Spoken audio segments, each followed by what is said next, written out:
Welcome, ladies and gentlemen. This is Dr. Shannon Curry, the boss lady, with the rebuttal of Dr. Dawn Hughes, basically coming in saying she was unethical, she performed the wrong thing, she misrepresented her, her tests. They weren't tests, they were just checklists. Absolute smash Dr. Curry achieved here. Obliterated Amber Heard's witness. And I do think it's something quite comical, slightly comical, about every single witness that Amber Heard has brought on as being incredibly unlikable, rude, condescending. There's just this inherent distaste towards them, it seems. Whereas Johnny Depp's team seems to have done a really good job of just getting people that seem normal. Even if they're professionals, they just seem normal, or at least authentic. So enjoy Dr. Shannon Curry once again taking the stand, as well as Elaine Brederhoff's cross-examination, where she professes to not want to waste anyone's time, and yet she continues to waste her own time, and they're on tight time, actually. It's quite funny. Your Honor, we're calling Dr. Shannon Curry. Just give us a moment to move the TV. Good morning. Good morning, Dr. Curry. Good morning. Can you remind the jury who you are and what you do? Sure. I'm Dr. Shannon Curry. I'm a clinical and forensic psychologist, and I'm here today to rebut the testimony that was provided by Dr. Hughes. Which of the opinions rendered by Dr. Hughes do you intend to rebut? So generally speaking, there are three main categories that I'd like to talk about today. So the first is that Dr. Hughes misrepresented the tests and the results that she utilized in her evaluation. She misrepresented my testing and the results that I obtained in my evaluation. And she communicated in a manner, provided testimony in a manner that presented essentially her own opinions and the self-report of Ms. Heard as facts. Okay, the first category you talked about was the misrepresentation of her own test methods and results. What do you mean by that? So Dr. Hughes she stated that she administered 12 tests. In actuality, she used 8 checklists. About half of those were symptom checklists. The other half were checklists about experiences that people can have with domestic violence. And those are not appropriate for forensic settings. They are easily exploited.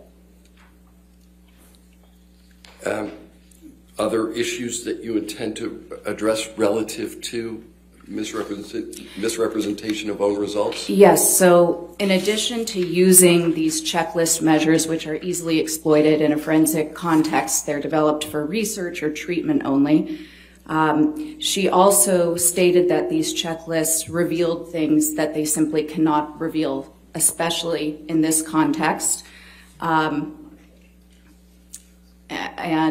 Let's see. She also misrepresented information, clear indications on several of the objective measures that she offered. And there were indications visible that Ms. Heard had essentially engaged in what we call response distortion. So clear indications of exaggeration on one of the measures that's specific to PTSD, clear minimization of symptoms, intentional, on another more broad personality and psychopathology-based measure that she gave to Ms. Heard, which she did not acknowledge. Did you intend to address anything relative to the CAPS-5? I did. So Dr. Hughes administered the CAPS-5 about 10 days after I did, almost 2 years after she initially tested Ms. Heard. And she did not administer the test appropriately. So she left major components blank. She didn't apply the scoring rules that are clearly outlined with the test. And yet she diagnosed Ms. Heard with PTSD based on that assessment. What about Dr. Hughes's use of the personality assessment inventory? So of the tests that Dr. Hughes administered, 2 would be considered, of those 12, 2 would be considered what we call forensically relevant instruments, meaning that they're objective enough and they provide us with some information about how the examinee approached the test, that it would be appropriate for this setting where the examinee is going to have a natural incentive to present themselves in a way that benefits the outcome of their case. Now, on the PAI, there were clear indications that Ms. Hurd was responding and obtained scores in a manner that's consistent with individuals who have a personality disorder. And there was also an indication that several scales, we call this a configuration. So you might have one main scale that you notice is elevated, then you look for additional subscale information to get additional information on what could be elevating that scale. And there was a configuration that showed that even though Ms. Hurd had moderately elevated one of the scales that can be associated with trauma, that elevation is better explained by childhood or distant traumatic experiences like the complex trauma Ms. Hurd reported experiencing growing up. Okay. You said that Dr. Hughes utilized checklists that are not appropriate for forensic analysis. Can you explain that? Yes. So, as I said, in any sort of forensic context, whether it's a civil or a criminal matter, a person who's being evaluated is going to have major incentive to present in a way that benefits the outcome of their case. So you always approach the examination, I believe Dr. Hughes said, with a healthy dose of skepticism, but that alone is not enough. We have to operationalize that. So we actually have to administer very comprehensive objective tests that either control for attempts to manipulate the test results or reveal attempts to manipulate the test results, so that we're not just blindly accepting the results or the self-report of the examinee. How many tests were administered by Dr. Hughes? She said that she administered 12 tests. How many of them were appropriate for forensic physical examination? So the trauma symptom inventory is appropriate. It's an objective measure, and it does have two primary scales that look at how the person approached the test. The personality assessment inventory is an excellent test. It is a broadband measure, meaning that it captures not only symptoms of mental illness, but also general personality traits. That also gives us pretty detailed scales similar to that one test I administered, the MMPI, that tells us a lot of nuanced information about the way the person approached the test. She also administered a malingering screen that can be very, very useful, but not in this context. So it's called the Miller Forensic Assessment Symptom Test. It's a brief set of questions that you ask the examinee, and it's been shown by research to be extremely effective at identifying an examinee's attempts to fake a severe mental illness or psychosis. And psychosis is when somebody loses complete connection with reality. It's excellent for that purpose. It's actually been shown in the research to not be effective at all for identifying a respondent's attempts to fake PTSD, anxiety, or mood disorders. The questions are just too odd for somebody who has the wherewithal to be trying to have PTSD to endorse. They see through it. So she used that. That's a fine test, but not appropriate for this context. Of the various tests that she administered, how many were these checklists? 8 of them. All right, and what are you talking about specifically? Okay. So I had mentioned that there were 2 main categories of checklists she used. The first is the symptom checklists. Those included the Beck Depression Inventory. It's a brief inventory of items that essentially show all of the symptoms of depression that a person might have, and you rate which level of severity you have for each question. She also gave the Beck Anxiety Inventory, very similar, but just with questions about anxiety. She gave the Mood Disorder Questionnaire, which is a very brief, again, checklist. It shows symptoms of bipolar disorder. Bipolar disorder is a mood disorder where you might have an extended manic episode and then a very extended depressive episode. And then she gave the Post-Traumatic Stress Disorder Checklist, and that is a screening instrument only. It contains every single symptom of PTSD, So there's a secondary danger here too. When you think about it, given that PTSD is the most frequently feigned and claimed diagnosis in civil courts, if you're handing somebody a checklist that lists every single symptom of PTSD, you're essentially teaching them all the little nuances that we're looking for to give that diagnosis. So she gave that to Ms. Hurd. Ms. Hurd endorsed most of the items, and Dr. Hughes diagnosed her with PTSD and substantiated that opinion by Ms. Hurd's checking those items on the PCL-5. Were there another group of checklists that Dr. Hughes used? Yes, so she also, and I forgot one on the last because I don't think of it as one, but previously I'd explained, and I do not expect you to remember, it's called the Life Events Checklist, which is just an inventory of experiences a person may have gone through that are traumatic. Dr. Hughes also used that, and that's appropriate to use before the clinician-administered PTSD scale, the gold standard CAPS-5. However, she administered this long ago before she gave the CAPS-5.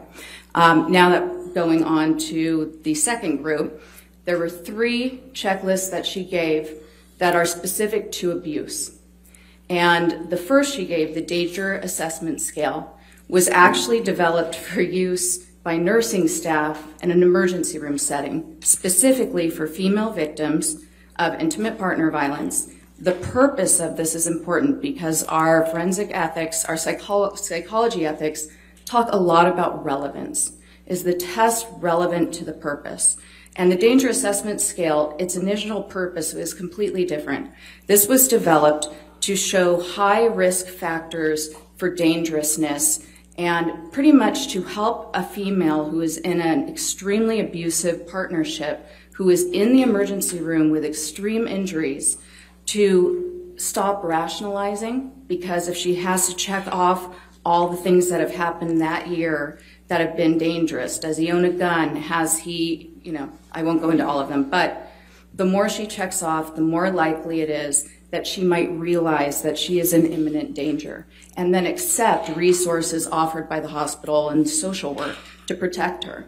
That was the purpose of this scale. It was never intended to be used as a retrospective measure to look back in time and find out whether abuse was occurring based on one person's report years later in a litigation. She also gave the Conflict Tactics Scale, revised, the second edition.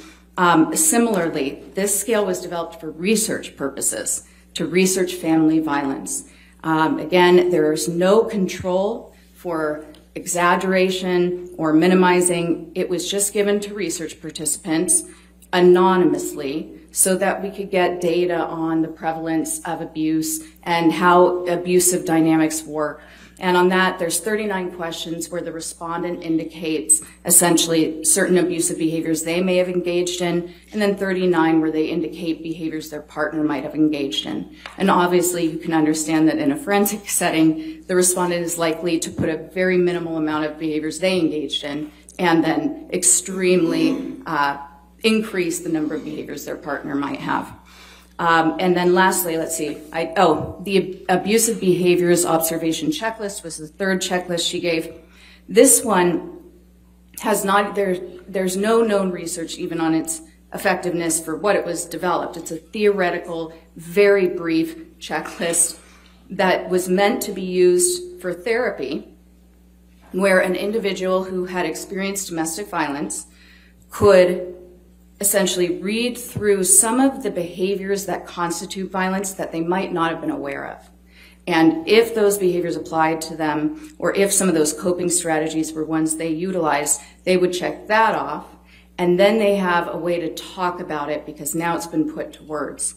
Again, this is similarly problematic if you're in a civil litigation, the person's motivated to have their results be consistent with a claim or an allegation of intimate partner violence and an allegation that they've been severely harmed, then they could simply just check off more. And not only that, but checklists like this one specifically give a lot of nuanced information about what clinicians might be looking for when they're assessing whether violence was present or whether the person's self-report is consistent with a genuine self-report of having been victimized. They're given all that information that we might be looking for. Can you talk specifically about Dr. Hughes' use of the, I think you called it the PCL-5? Yes. So the PCL-5 is the post-traumatic stress disorder checklist. This is different, not to be confused with the CAPS-5, which I've talked about previously as being the gold standard. The PCL-5 was developed by the National Center of PTSD. It's intended for treatment. So if I were, for instance, working with a service member who I know had been in combat, I would probably give this as a standard with my intake. Before we do the diagnostic interview, it kind of gives me a read on how somebody who's there for treatment, who we assume can be taken at their word, because if they give us correct information, they're going to get an appropriate treatment. And if they give us incorrect, they might not get the treatment they need. So I would give this checklist to them, and then if they recognize some of those symptoms of PTSD, they could check it off. And that would probably indicate to me that I need to then do the next step. If they're checking off more items than not, I would probably decide to administer the clinician-administered PTSD scale, that gold standard interview, to find out more about a diagnosis. The last thing is what everybody refers to as the CAPS-5? Yes, the CAPS-5. All right. What about, well, you talked about forensic use. What do you mean by that? So when I'm talking about forensic evaluation, that's an evaluation that isn't done for therapy or treatment. It's specifically to assist the fact finder, to assist the judge or the jury in the court by providing information about the psychological status about an individual. And that's an important delineation too. We are not psychologists. I wish we were mind readers. I wish we had a crystal ball and could find out whether intimate partner violence occurred and look back in the past. But it's nothing like that. Really, it's a lot less interesting. We look at data. We have to control for those response biases.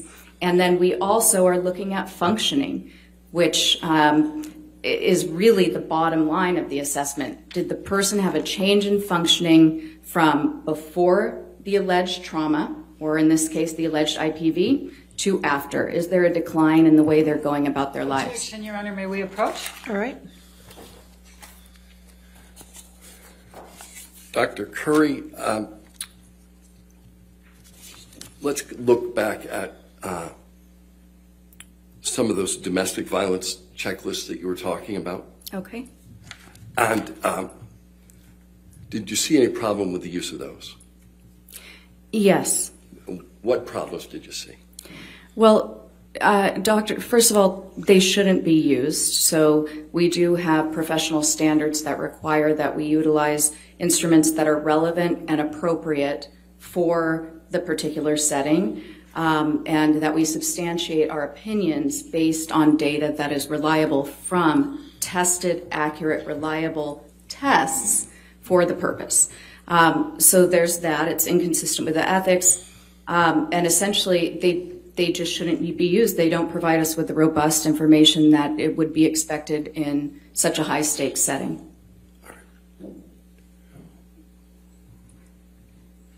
Would you have expected Dr. Hughes to comment on the limitations of the checklist she was using? Yes. So first of all, Dr. Hughes provided opinions based on these checklists. So she referenced especially the danger assessment scale several times throughout her testimony, stating that Ms. Heard was in a very dangerous situation.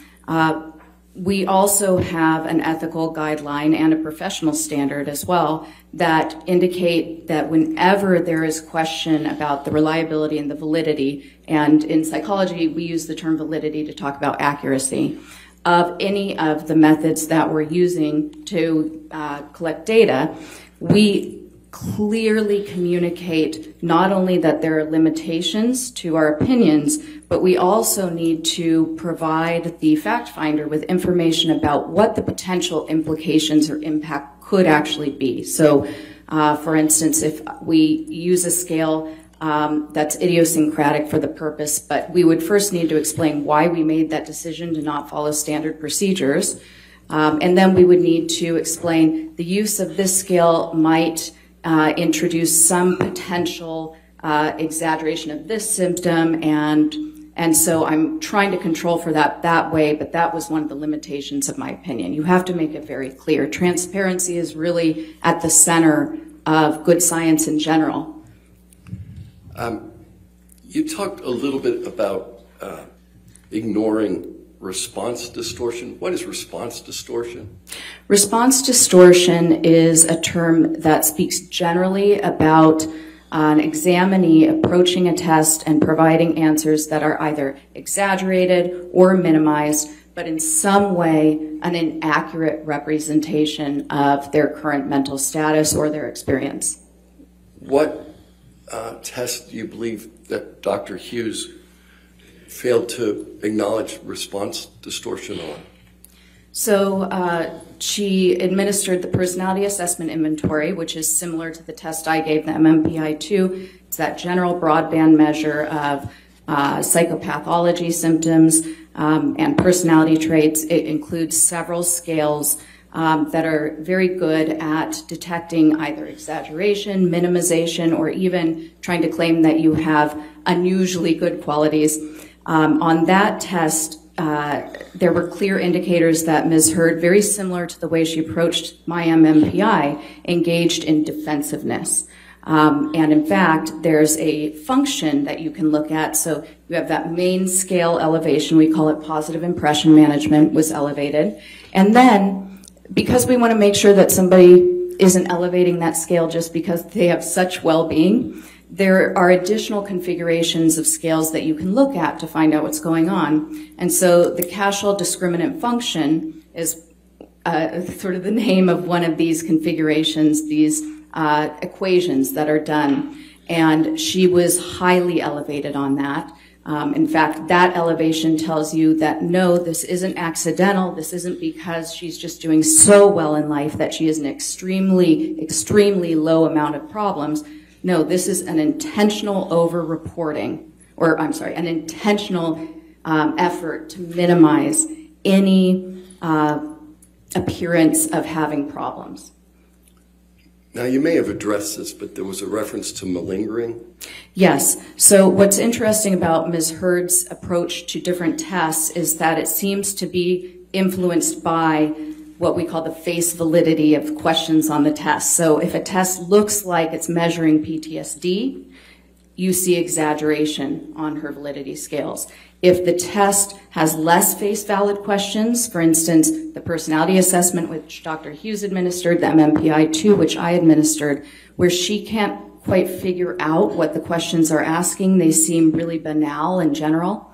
On those, you see extreme defensiveness, minimization of any potential pathology, essentially presenting herself as perfect and free of any mental illness or personality disorder.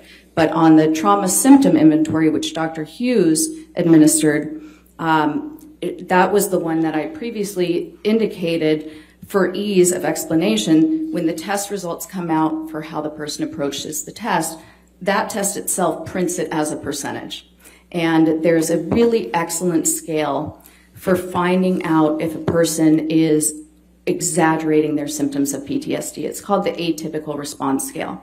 And the TSI-2 is the revised version of this test, and that scale was improved this time around to really try to be a clean indication of, is this person exaggerating?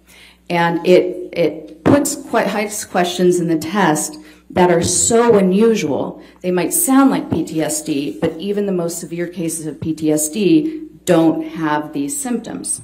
And so somebody who's intentionally trying to exaggerate PTSD, or possibly unintentionally, but nonetheless who's exaggerating it, is likely to endorse these items even though they're not real PTSD symptoms. Ms. Hurd scored so highly on this that even if there is, although Dr. Hughes correctly said there tends to be a negative skew when people have the high levels of distress that's associated with PTSD, so sometimes people score higher on this even when they do have PTSD, she scored so high that that is effectively ruled out as a possibility. Okay. What about Dr. Hughes's administration and use of the CAPS-5? Okay, yes. So Dr. Hughes had diagnosed Ms. Hurd with PTSD back in 2019 when she began testing her. It wasn't till 2 years later, more than 2 years later, 10 days after I administered the CAPS-5 with Ms. Hurd, that Dr. Hughes held an impromptu evaluation session remotely with Ms. Hurd and administered the CAPS-5. She had previously diagnosed PTSD without using what we consider to be the gold standard PTSD diagnostic interview. And again, when we're doing a forensic evaluation, it is an important responsibility, and part of our ethics and professional standards are that we document everything to allow for transparency and full judicial scrutiny.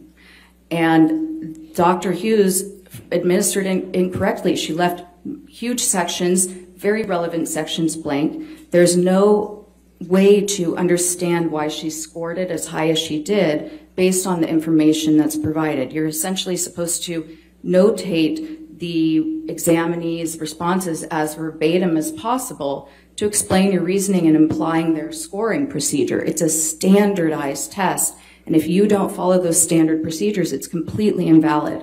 Not only that, but it looks as though Dr. Hughes further invalidated it by trying to show that she had assessed for the childhood trauma impact, and she had said that she went back and asked the childhood question, but you can't do that. If you're assessing for 2 separate periods of one's life to find out their relatedness to PTSD, you do 2 separate CAPS interviews, period. You don't create your own question system. That is non-standard administration of the test, and it invalidates it.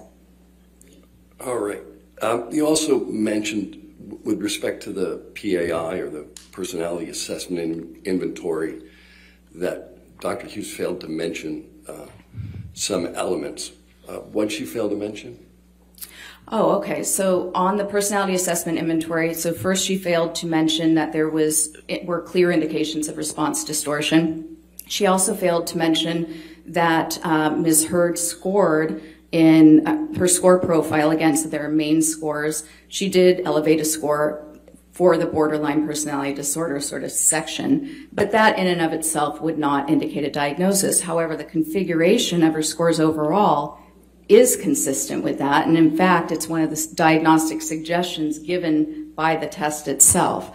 And then also, there's a configuration around Ms. Hurd's trauma responses on that particular test, which demonstrates that it is more likely that those symptoms were reported in relation to something in the distant childhood. It's more consistent with childhood chronic abuse than present circumstances or recent circumstances. Okay, I think you said, in addition to the issues with her own testing, Dr. Hughes misrepresented your results. She did. Can you tell us how? So, I would say the main issue was that she said that Ms. Hurd obtained a normal profile on my MMPI-2. All right.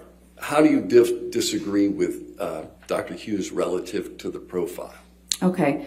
So the profile was not normal. So Ms. Hurd already had subtle elevations just by the test by itself as it came out. There were subtle elevations, but they were elevations that, if the validity scales hadn't been as elevated as they were, you might have said this person has some traits, but this isn't necessarily at the level of a true pathology. However, Ms. Hurd elevated a scale that essentially is a defensiveness scale on this test. And when you're giving this test, you always are mindful of different norms or groups who may have similar profiles. And there are certain groups of litigants who tend to elevate this scale as well, so I had that in mind. However, Ms. Hurd elevated this so much that it was far beyond the mean for the litigants that are known to have the highest levels of this scale, this defensiveness scale. And when this scale is elevated to the level that it is, you automatically understand that it is very likely that those clinical scales, I keep doing this because I'm seeing it in my head, it looks like sort of an ECT. It's sort of these peaks you see on a graph. And when you see these peaks, and you have this huge peak over here for the defensiveness scale, what you know is that these peaks are artificially, they've been lowered or suppressed based on the respondent being so defensive. They still detected what's likely there for her, but it's not as high as it should be. So you make an adjustment. And the recommendation is that anything at 60 or above, we call it a T-score of 60, or above is considered significant. Ms. Hurd's were already over 60. Some were quite higher than that. And then you see a very clear profile. And that was how I got that. I had mentioned a 3-6 code type. Now, the test does its own correction also for some of the scores, but not the ones that are her main code type. With the test correction, she had a 1-3-6 code type, which is very similar. What is a 3-6 code type? A 3-6 code type is something that has been researched and found to be highly correlated or probabilistic of certain behavioral tendencies and personality traits. And the traits with a 3-6 code type tend to be marked by a lot of externalization of blame, a lot of denial about one's own personal faults, intentional or not intentional, but just extreme denial, hostility that is strongly controlled and suppressed. The person may not even realize how hostile they are, but family members, those closest to them, are very likely to report that they lose their temper, and when they lose their temper, it explodes. We have sort of what we call a cookbook for these code types, which will provide you with all the information that's been researched to be associated with them. And our cookbook actually states that 3-6 profile specifically tends to be associated with cruel and ruthless behavior, particularly to those who they perceive as less powerful than them and subordinates. Describe for the jury the review process that you went through relative to the MMPI. So I conducted a very methodical analysis of the scores. I do this for every test, and I also did it when I was reviewing Dr. Hughes's scores. So what you haven't seen that's in Discovery is that I created a 25-page outline just of her scores with, and it's sort of a table. So I'll put the score, I'll do it in sections so that I can understand different groupings, different research studies, and I start with looking at all the validity scales. So I put in the score, and I'll even color the table to show me if it's kind of in the high zone, moderate zone, or low, and then if it's low, is it a significant low score, or is it just low so it doesn't mean anything? And then in the right side, I put all the research data that I found on this particular scale score. And so I start with the validity scales, the way the person approached the test.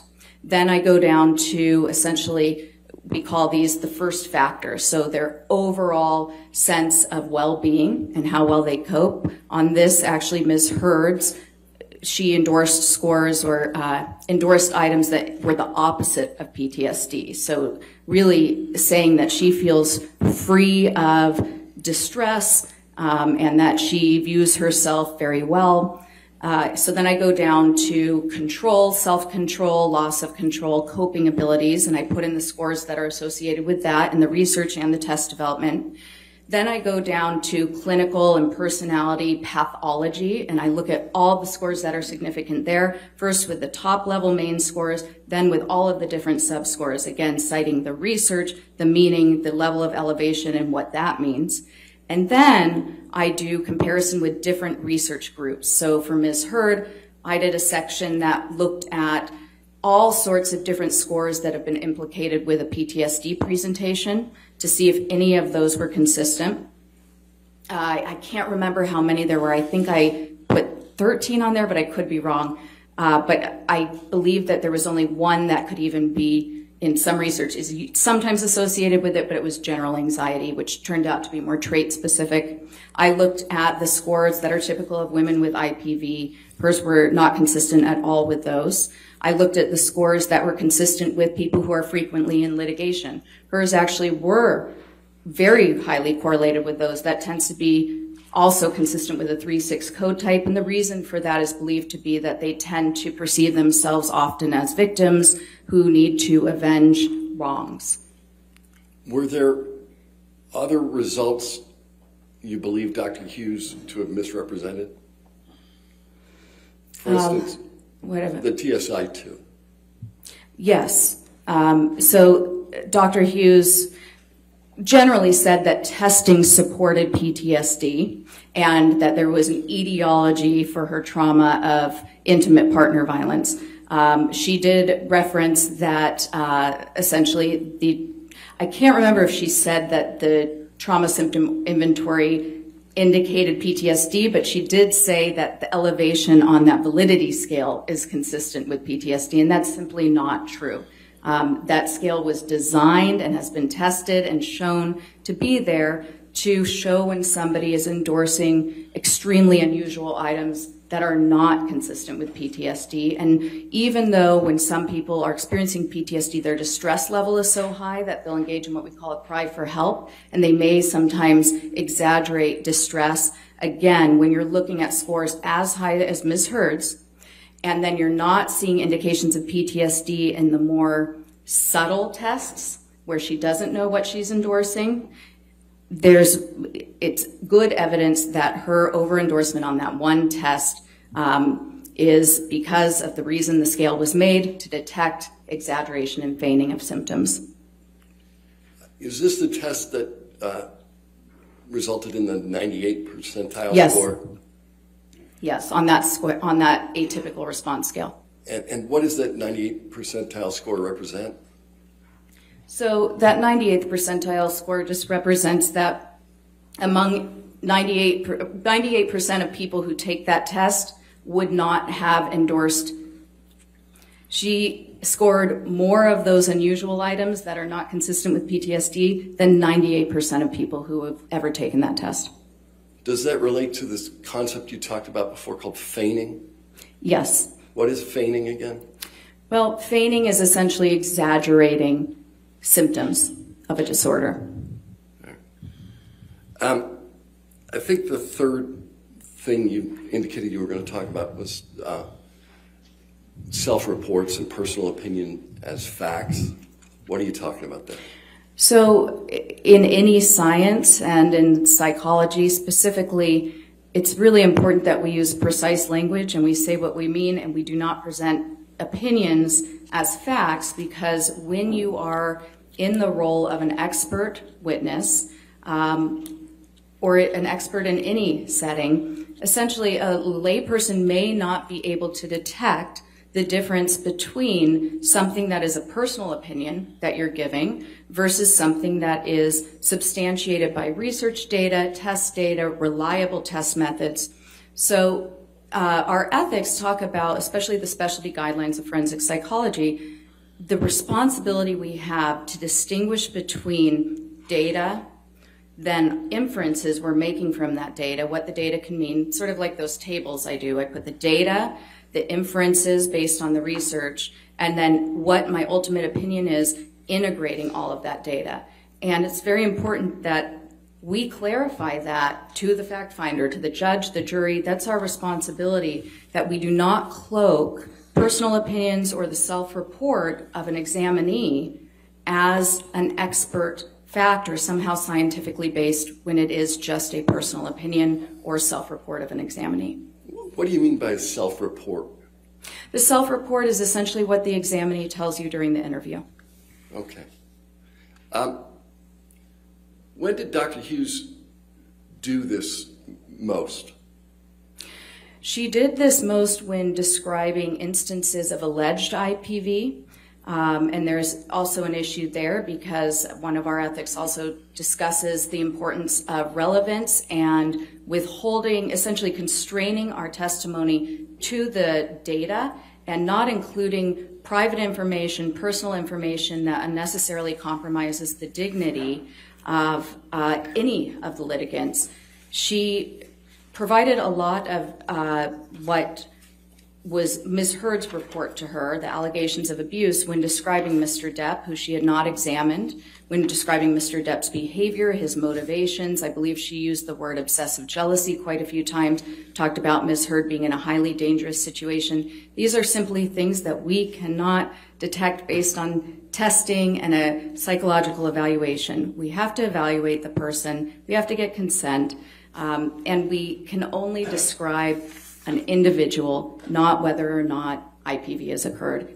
And we certainly shouldn't go into explicit details about sexual encounters or other things that are highly prejudicial, shocking, and hard to forget. All right. Dr. Hughes says that Ms. Heard has PTSD. Do you agree? I do not. Why not? The results of my multi-method comprehensive evaluation based on carefully selected, researched, relevant test instruments, based on comparing those instruments to Ms. Heard's self-report, observing Ms. Heard's behavior over 12 direct hours of assessment, reviewing copious notes from prior therapists who indicated symptoms in their notes, reviewing the notes of Nurse Filati, previously Nurse Borum, who spent, I believe at one point, almost 2 months with Ms. Heard daily, reviewing the notes of her treating providers, all of the legal documents and discovery. There was no evidence of PTSD. How is evidence of PTSD generally exhibited?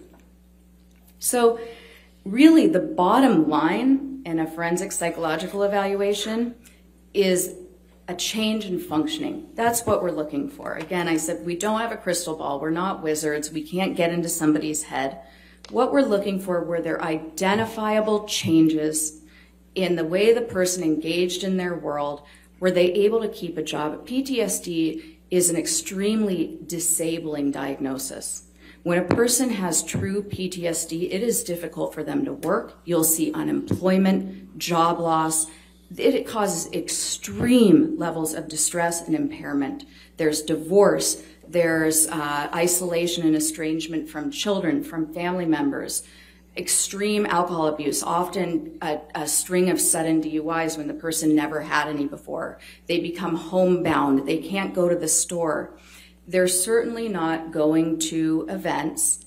They're not having success in their film career, usually. They're not exercising every day, pursuing their hobbies, being avid readers, obtaining level 3 sommelier training, having dinner parties with friends, speaking to public groups. Those are just indications of very high functioning. And when you're looking for a decrease in functioning over time, that is inconsistent with that decrease. What about Dr. Hughes' suggestion that Mr. Waldman's statements served as a trigger for Ms. Heard's PTSD? All right.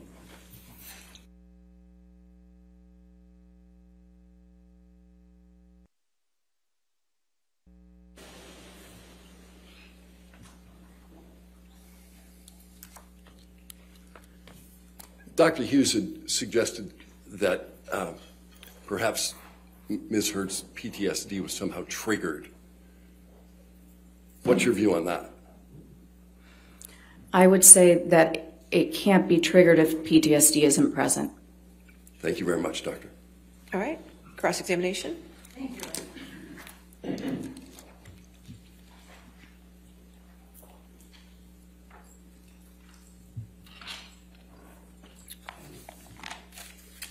Dr. Curry, I just want to make sure that we all remember, you're not board certified, correct? No, I'm not. Okay. And you've been licensed for how long? I've been licensed for 10 years. Okay. And you are being paid by Mr. Depp's legal team to be here, correct? Yes. How much have you charged so far? I actually don't know. Over 100,000? I truly don't know. I don't do my own books. Over 200,000? I don't know.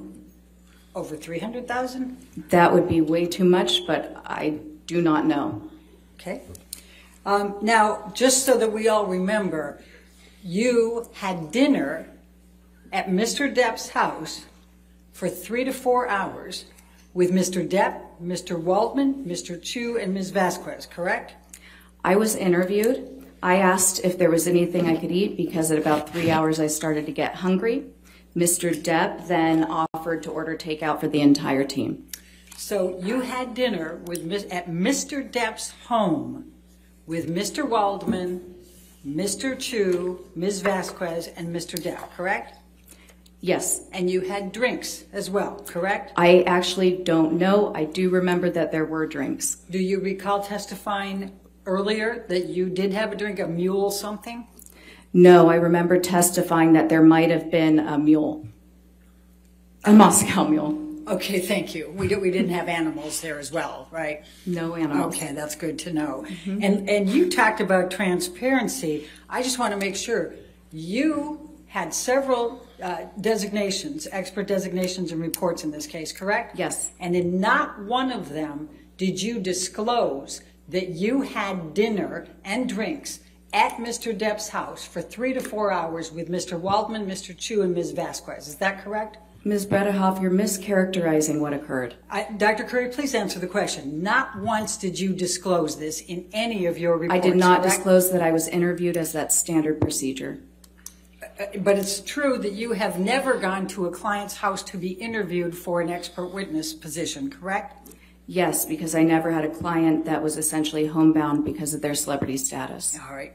And you talked to Mr. Depp for 3 to 4 hours before taking on the role of assessing Ms. Heard and deciding whether she was suffering from any distress, correct? I did not talk to Mr. Depp. I was talking to his legal team, and he was there to observe. He was present for the 3 to 4 Yes. hours. And are you saying now he just stayed silent and said nothing all day? I don't recall what he didn't or didn't do. I was answering questions. Okay.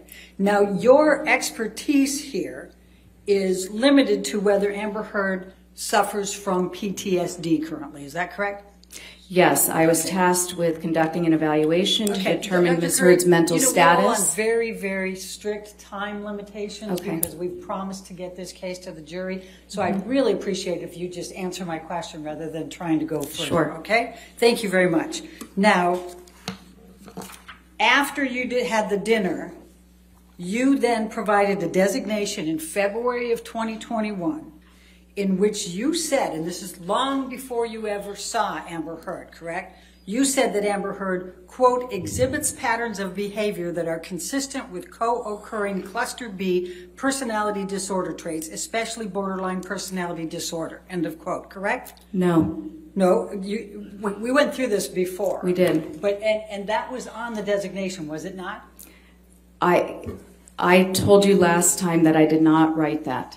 Okay. And you don't know who did on the legal team, correct? No. Okay. And then I also asked you, if you may recall, whether you listened to the audio recording in which Mr. Depp taunted Amber Heard that she had a borderline personality disorder. Do you recall that? I recall you asking me that, yes. Did you recall listening to that audio tape? I don't recall Mr. Depp taunting Ms. Heard. I do recall that he at some point suggested she might have that diagnosis. Okay. And that was back in these audio tapes back when they were together, correct? Yes. Okay. Now, you've never before been asked to testify or serve as an expert with respect to someone who has bipolar disorder, correct? No, as I previously stated, that's not true. All right. Let's get you in that position. My extra copies were all distributed before. Does everybody have those? Not up here anymore. Okay, then my apologies, but I'm going to go now. Your Honor, can we approach? All right.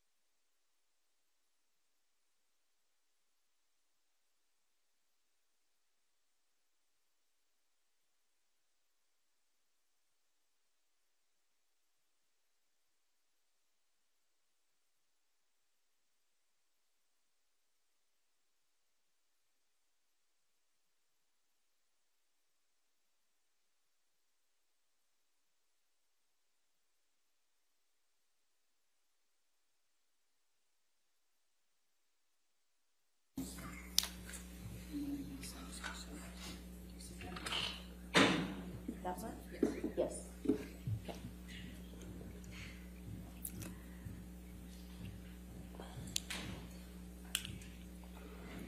Now, you recall testifying in your deposition on March 21, 2022, correct?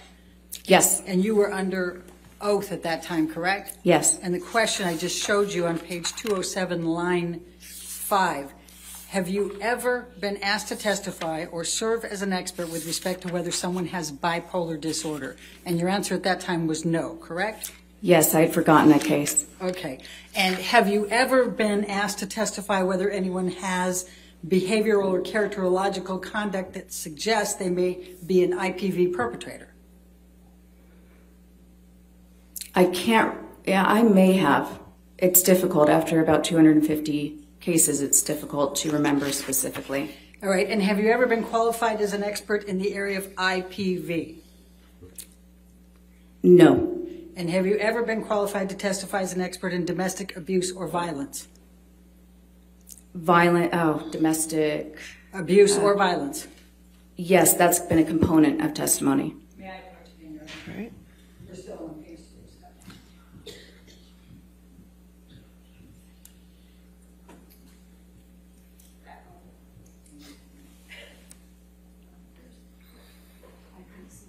Me on that. Can I take a look? Do you want?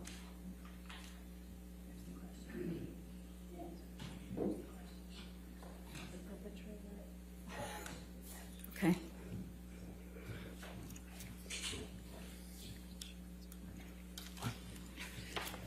Line 16 of page 207. Have you ever been qualified as an expert in the area of IPV? Your answer on line 20 was no, under oath, correct? Then the next question, have you ever been qualified to testify as an expert in domestic abuse or violence? That and goes into page 208, line 4. The answer then under oath was no. Now, you would agree that the literature is quite clear that trauma-based symptoms such as PTSD or complex PTSD have symptoms that overlap with borderline personality disorder and histrionic personality disorder, yes? Yes. Okay. And you would agree that it's important to use valid and reliable measures for an accurate diagnosis, correct? Absolutely. Okay.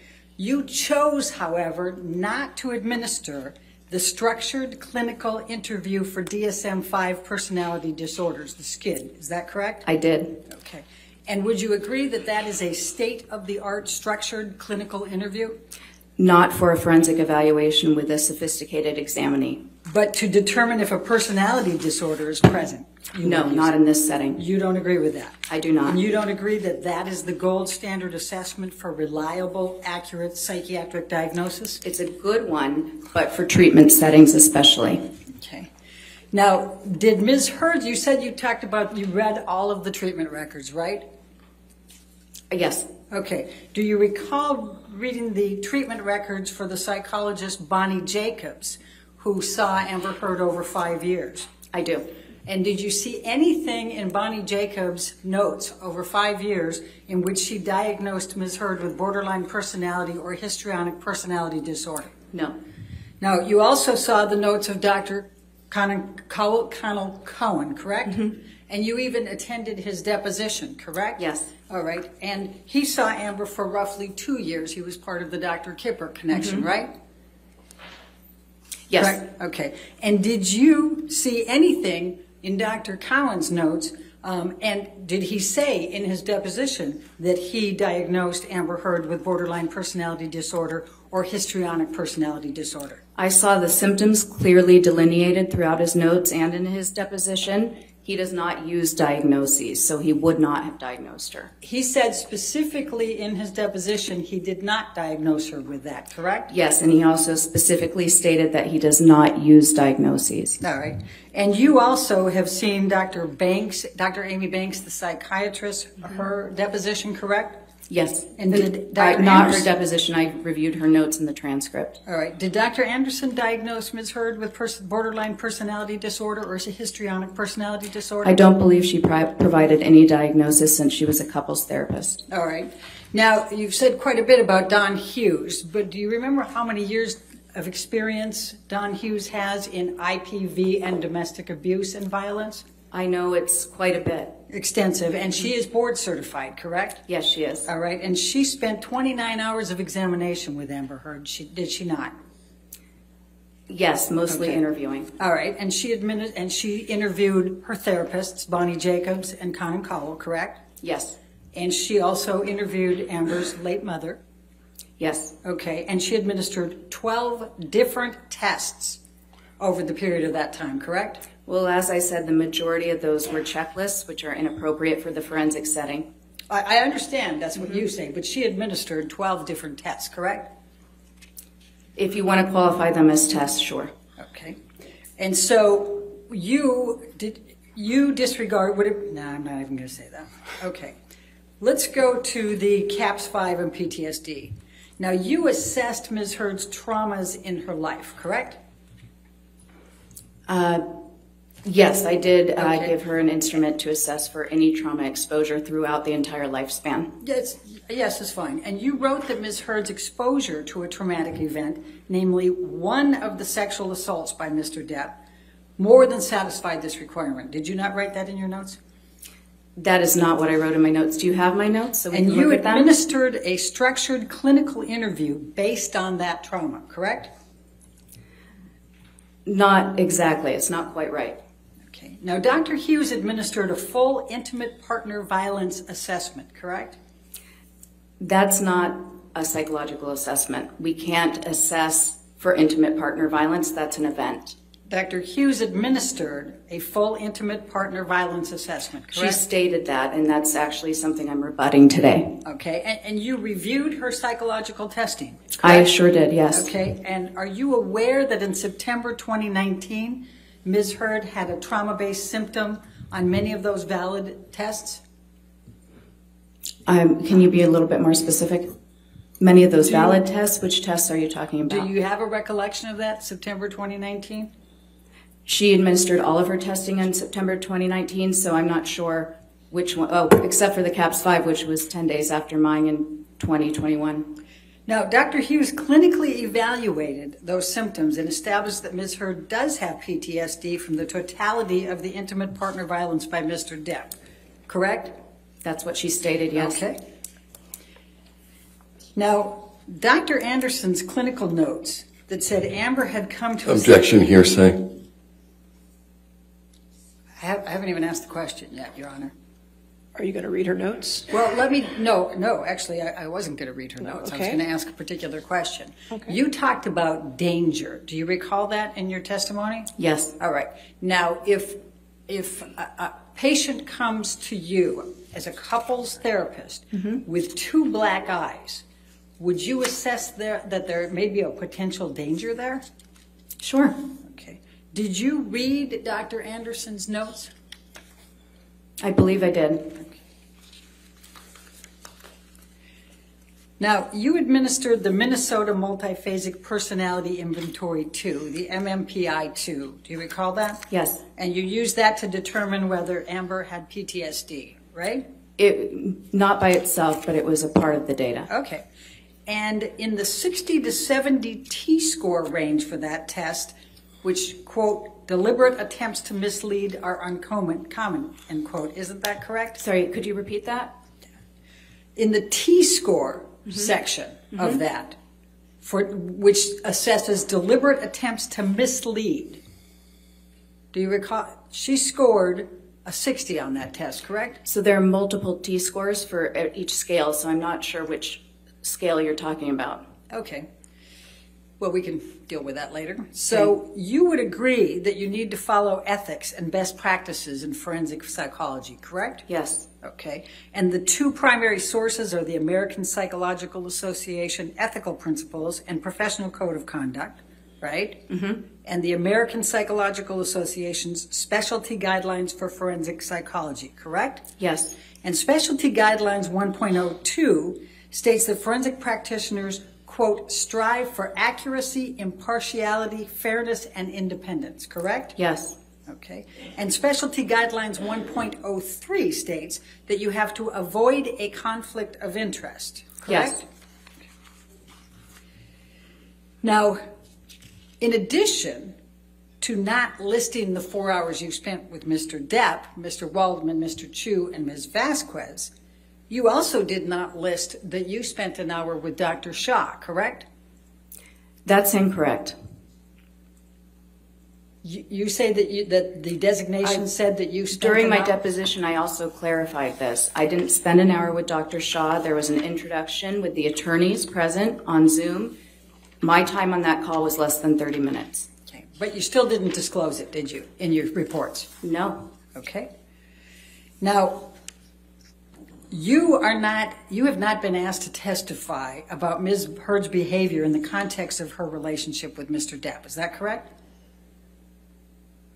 I was asked to testify about somebody's behavioral mental status in general, so that can include behavior involved in a relationship with Mr. Depp, but not specifically. Can you pull up day 10 of the trial testimony at page 2710? Are you able to do that, Michelle? 2710, lines 12 through 18.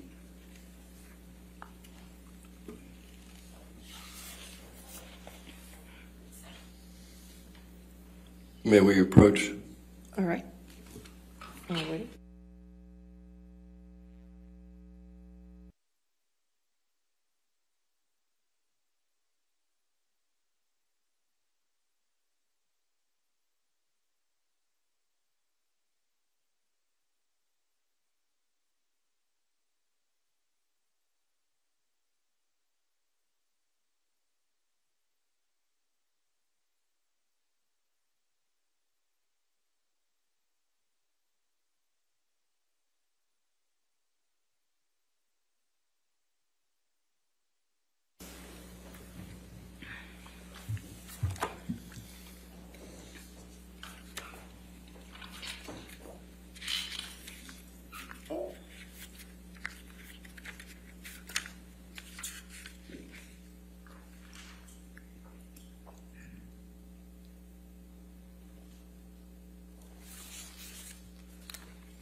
Thank you, Michelle. Great job.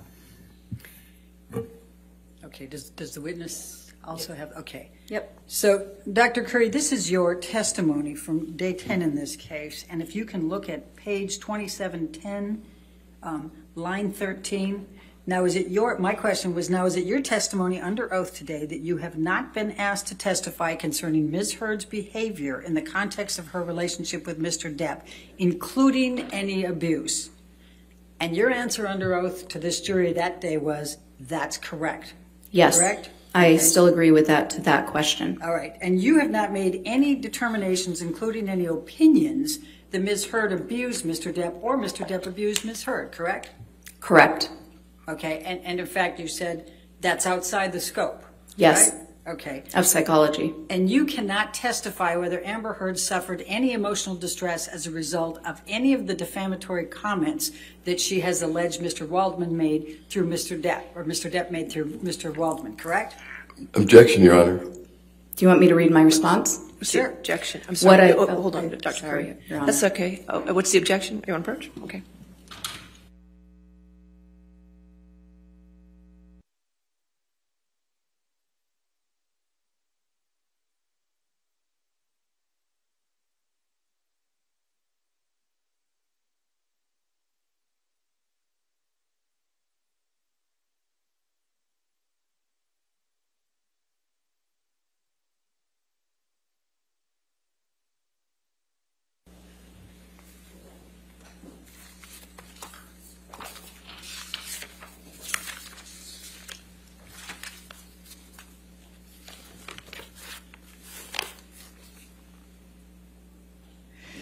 Now, you have not rendered any opinion as to whether Amber Heard exhibits patterns of behavior that would suggest her allegations of abuse against Mr. Depp are false. Would you agree?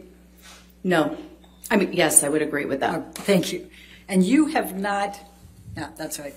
That's all I've got. No further questions. All Thank right, you. redirect.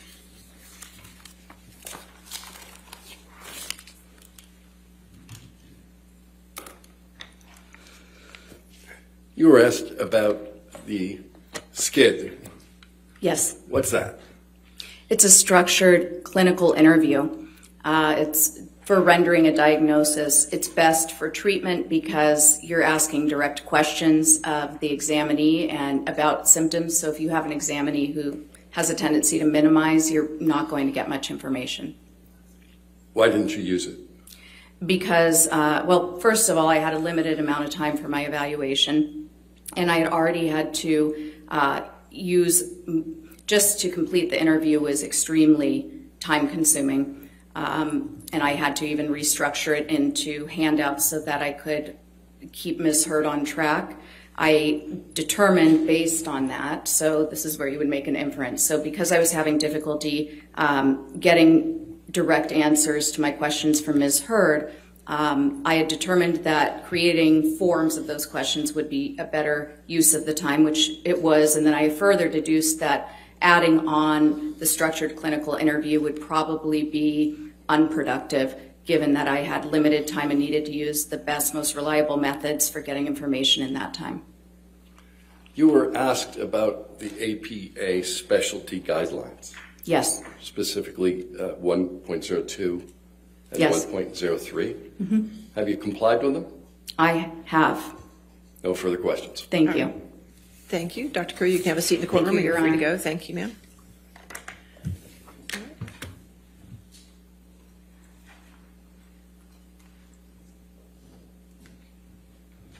All right. Ladies and gentlemen, let's go ahead and take our morning recess for 15 minutes. Do not discuss the case and do not do any outside research, okay?